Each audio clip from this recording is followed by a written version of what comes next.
Hey everybody, it's James here from NeuralNet Games, and today we're talking about Jaws of the Lion, and is it worth it? So I'm going to go through this in a multitude of different ways. We're going to cover it from a bunch of different angles. For all you experienced Gloomhaven players who understand what Jaws of the Lion and Gloomhaven are, there's timestamps down below that can take you to the relevant section, because first I'm going to go through exactly what Jaws of the Lion is, and then we're going to talk about new players. Is it worth it for new players? Should you be buying it for your significant other for Christmas or for birthdays or something like that? And then we're going to talk about experienced board gamers who have not played Gloomhaven or Jaws of the Lion and whether it makes sense for you, what are the pros and cons, stuff like that.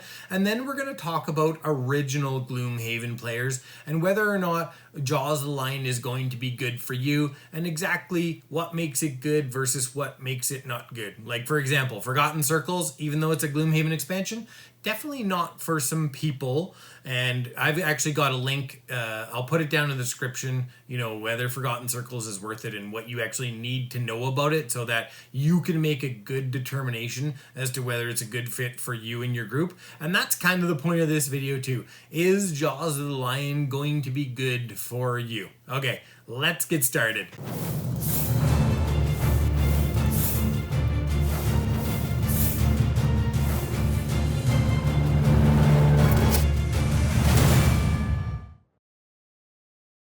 So what is Jaws of the Lion? Well, Jaws of the Lion is a mini version of Gloomhaven with some changes. It was created afterwards. So it is a tactical dungeon crawler with Euro influences. There's no dice rolling. You're essentially playing a hand of cards. Those cards are the abilities of your specific class. You're part of a party, you're part of an adventuring party. You go through a campaign, so it's an adventure, you're doing different cool things. In each scenario, you're taking that hand of cards, and it's got a really cool mechanic because as you play cards, you put them in various piles. There's a discard pile, there's a lost pile, and there's a can never be played again pile. And so as you play more, you have to keep putting cards in the lost pile, so you won't have access to them. So you may start off with 10 cards in your hand, but, 2/3 of the way through the adventure, you only have 5 cards left. And so there's some really good strategic decision making. It's not a super easy game. So if you're a super casual kind of person and you're just dice chucking and stuff like that, it may not be for you. But it's a fantasy medieval kind of thing. There's an adventure. It's got a more focused story than original Gloomhaven. It's less open world.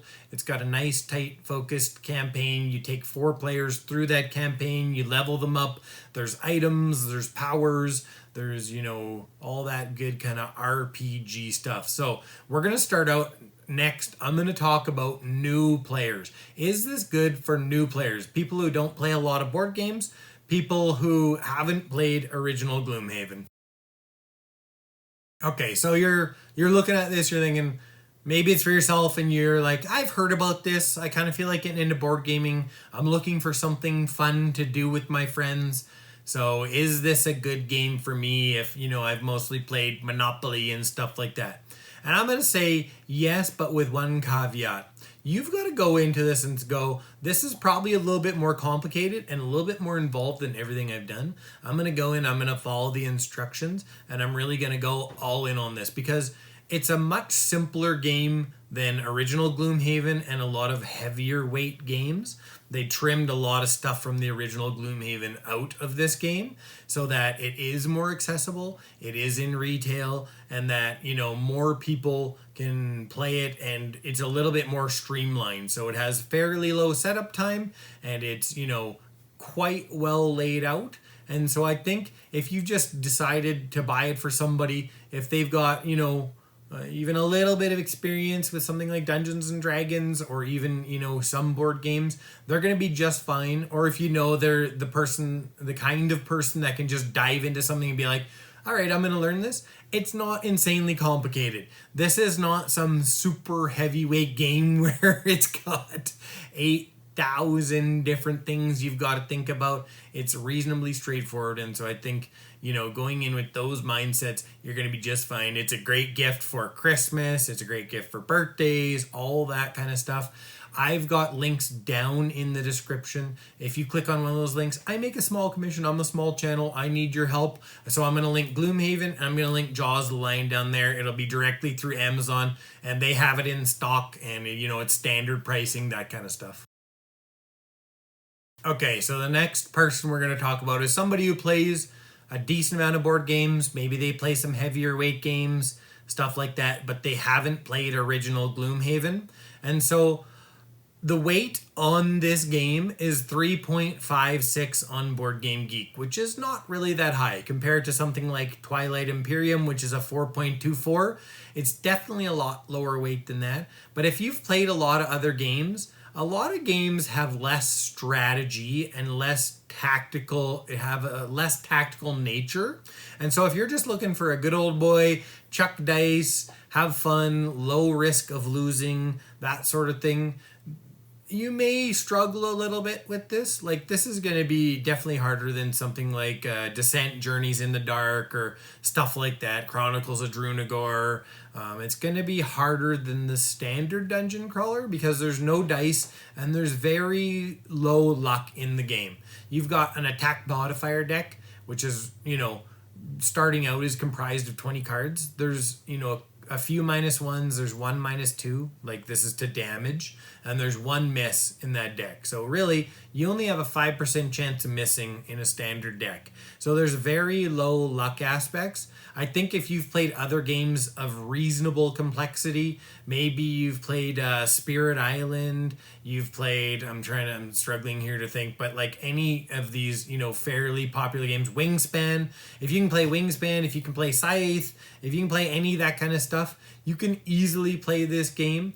I would suggest that you start with Jaws of the Lion, even though it came after, unless you really like open world games. If you're more into open world games and making more of your own choices, then original Gloomhaven is going to be better for you because it's more open world. You can kind of meander around and do more stuff than you can in Jaws of the Lion, which has a much more focused campaign and is, even though it has side missions, it's a lot more linear and it's a lot smaller too. If we're talking just straight value here, original Gloomhaven is going to be a lot better overall value because it has 17 classes instead of 4. It has 95 scenarios instead of 25 or whatever. There's a lot more content in the box, and it only costs, 2.5 times, depending on what the costs are right now.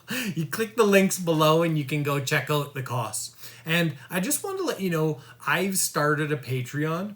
So come play games with me on Tabletop Simulator. I've got exclusive campaign plays, voting, like polls, voting on my next Kickstarter videos to cover, all kinds of good stuff like that. We're going to have a great time there. I'm going to put the link down in the pinned comment. And also, I have a Twitter account. I post board game news. I break stories. I do all kinds of fun stuff on there. I have a low amount of followers because I just started it. Make sure you follow me.